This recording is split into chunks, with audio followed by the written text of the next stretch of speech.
Enzo Recto, kalaban ang katiwalian at kasinungalingan, kakampi sa katotohanan at kabutihan.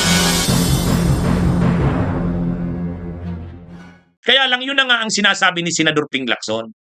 May masamang binabalakan niya based sa pinaabot ng NBI.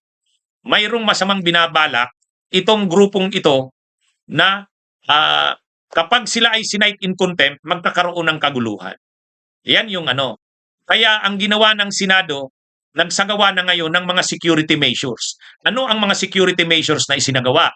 Ang unang security measure na sinagawa, wala na munang trabaho sa Senado. Work from home na muna sa June 10 at 11. Bakit? Kasi i-inspeksyonin ang building ng Senado para masiguradong wala talagang dito. Walang mga tinanim na mga pasabog o anuman. Kaya yan ang unang measure. Ito mga kabunyog, basahin natin yung dito. Ayan yun. Ayan yung caption. Ayan. Sabi dito, Philippine News Agency, Senate employees leave for home on Tuesday, June 9, 2026. The Senate authorized work from home arrangements for employees on June 10 and 11 to give way to security assessments and inspections following threat information relayed by the National Bureau of Investigation. Yan mga kabunyog.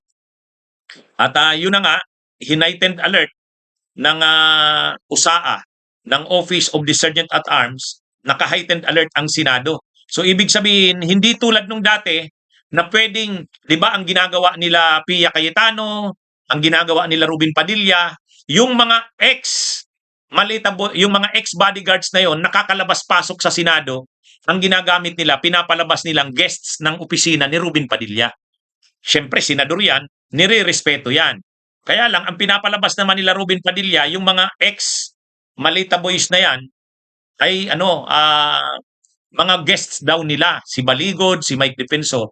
So pinapapasok, sinusundo ka minsan ni Padilla doon sa entrance, sinusundo minsan ni Pia Cayetano. Ngayon, sa bagong Senate measures, security measures, bawal na yon.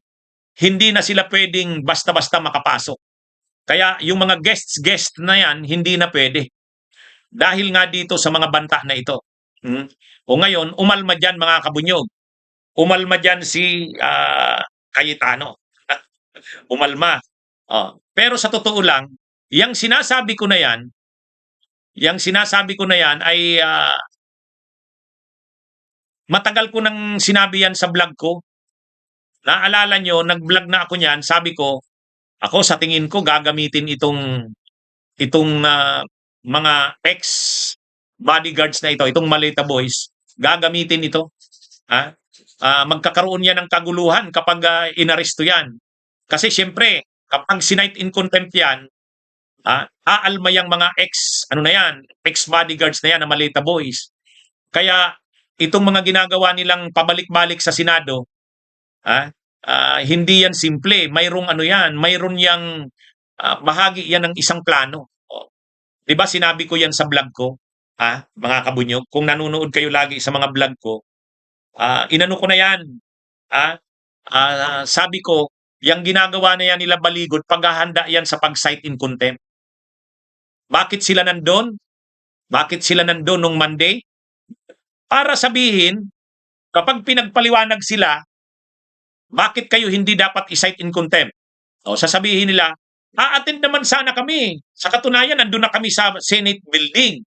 Papunta na kami doon, biglang inanunsyo na tapos na ang hearing.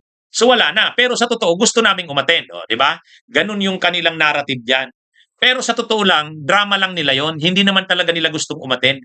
Kasi kung gusto nilang umattend, dire-diretso na dapat sila doon. Saka magpapasabi sila, di ba? Magpapasabi silang, pakihintay lang po kami, papunta na kami, a-attend kami dyan. Hindi naman ganun. Nakatatlong beses na yung staff ni Senador Erwin Tulfo umakyat doon sa opisina ni Rubin Padilla. 3 beses. Hindi naman sila nagsabi na a-attend sila. 'Di ba? Kaya lang 'yan. Ang sabi ko nga diyan sa mga vlogs ko, 'di ba, sinabi ko, drama lang 'yun ni Baligod. Pumunta lang sila ng building ng Senado para pag pinagpaliwanag sila, ang rason nilang sasabihin, hindi naman sa ayaw naming umattend Hindi totoo yan na ayaw naming umattend. Nandun na kami, a-attend na sana kami. O, di ba? Tapos nung nalaman nila na suspindi na kasi nagkaroon ng lindol, syempre nag-declare ang Senado na tapusin na muna yung hearing kasi mas kailangang umaksyon doon sa malakas na lindol doon sa Mindanao. Nung nag-anunsyo na ng ganon, saka sila nagsasabing papunta na sila sa baba, o di ba? Obvious naman yung kanilang script eh. O, obvious yung kanilang script. Kaya sabi ko ano yan? Wala yan. Alam na nila Baligod na isa-cite in contempt yan. Alam nila yun, pinaghahandaan na nila yun. At yung mga rallies na yan sa labas, araw-araw may rally doon ng mga DDS, ano na yan, naghahanda na yan. Kasi kapag sinight in contempt, inorderan na aarestuhin ang 18 na yan na Maleta Boys, aalma sila dyan. O, di ba? Yun yung sinabi ko. O, tama ako. Exactly yung sinabi ko na yan din yung sinabi ni Baligod. Yan din yung sinabi ni Baligod kila Win Gatchalian. Kaya naman yung pinaliwanag din ni Senador Ping Lacson na mayroong pinaplano, may mai-involve na armadong grupo. Yun ang matindi dun eh. Hindi lang simpleng rally ang mangyayari.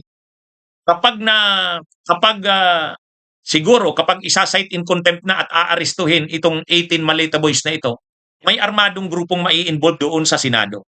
Ito ngayon yung iniiwasan ng bagong liderato ng Senado. Sabi nga ni Senador Ping Lacson, hindi pwedeng magkaroon na naman ng kaguluhan sa Senado. Kaya dapat talaga, magkaroon na ng measures para mapigilan. So, kaya ngayon nagsagawa ng ganong mga measures sila Senate President Pro Tempore Win Gatchalian. Kaya yung mga measures na yan na sinagawa ngayon, seryosong measures yan para ma-counter, ma-counter yung sinasabing threat. Ang medyo bago ngayon diyan, hindi na pwedeng maglabas-pasok ang kung sino-sino lang. Kaya yung mga palusot nila Robin Padilla sa kanila Pia Cayetano na may guests sila, papapasukin yung mga Malita Boys na yan, papapasukin sa building, ang papalabasin lang guests ni Robin Padilla. Hindi na pwede yan ngayon. Kaya na yan, medyo maiiba na ang setup sa Senado. Pero ako, sinabi ko na yan sa vlog ko. Sabi ko, alam ko na kung ano ang style nila Baligod. Ano yan, kunwari nandun sila sa building, para pag pinagpaliwanag sila, bakit sila hindi isa-cite sa contempt, sasabihin nila, wala namang kaming planong hindi irespeto ang Senado, sa katunayan nandun na kami. O, di ba? Alam na natin ang galaw nila na yan. Pero, yun din ang sinabi ni Matibag. At yun yung kinikwento ni Ping Lacson. Bunyog, halikan na kasama ka. Bunyog, kapag buklod ay may pag-asa. Luzon, Visayas, Mindanao, isa ang pananaw. Sa bagong Pilipinas ang bunyog isisigaw. Bunyog.